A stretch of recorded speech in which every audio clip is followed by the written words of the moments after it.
James. We're right outside of channelAustin. I'm at the Poquito Creek restoration by Creek People, and I'm here with William Coates. How you doing, William? I'm doing well. How are you? Great, great.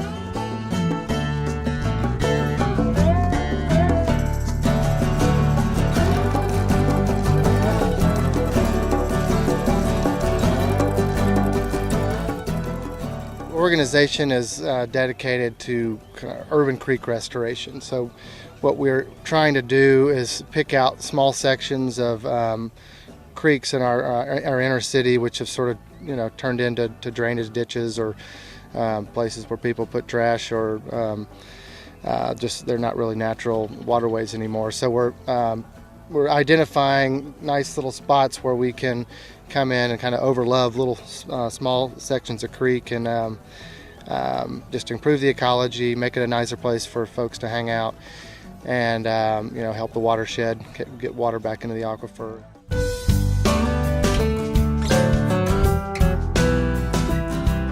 We chose Poquito Creek because for a few different reasons. Primarily because it always has water in it.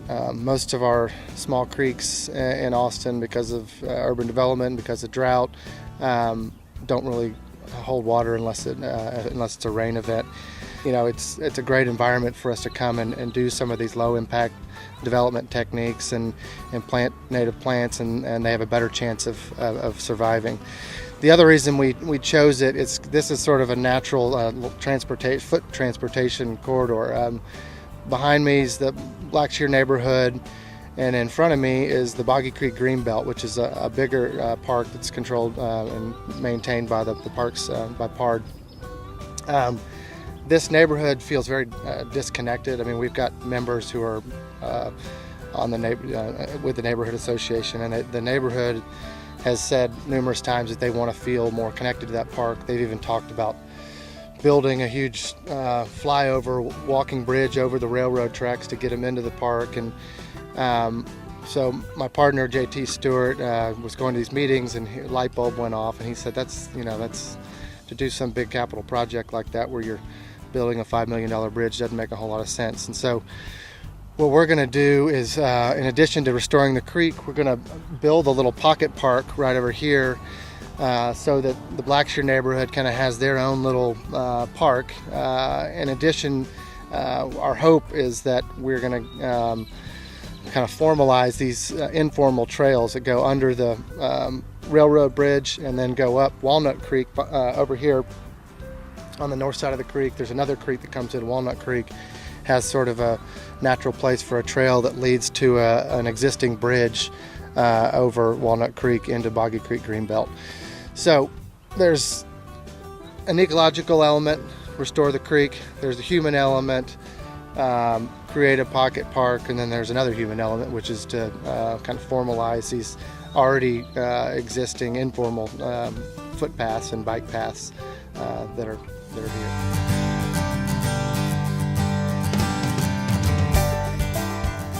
Well, I think when you get a little bit of a budget, this generous grant that we won from Austin Parks Foundation, we're hoping this is sort of a signature project where we're demonstrating low impact development techniques, building, planting the right kinds of plants and building little swales and rain garden type features where these are features that you're seeing the Parks Department do around town, where you're basically trying to get more water into the ground and planting the right kinds of things and taking out the wrong kinds of things. And we got enough money to plant this pretty densely, so it's going to stand out. Our hope is that the neighborhood's going to love it. We have the Cab Metro line going right by it, so it has just an audience. So we're hoping we're going to put our flag in the ground for Creek People, and this is just going to be a good first project for us.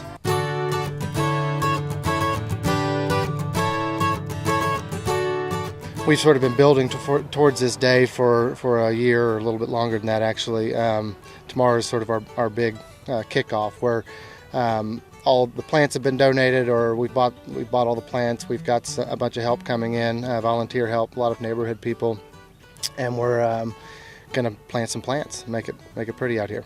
we're going to have more of these volunteer days. I mean, we're hoping this just remains a very community, grassroots driven effort. So these efforts just have a much better chance of surviving and sustaining themselves if they're very community oriented.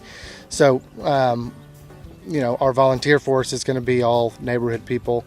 And this project was very fortuitous because we're right next to channelAustin, and y'all are, very enmeshed in the community. So that is the essence of our organizations, to be very community driven. We look forward to hearing more from you, and thank you so much for making this a more beautiful place. Thank you. Thank you, William. Thanks a lot.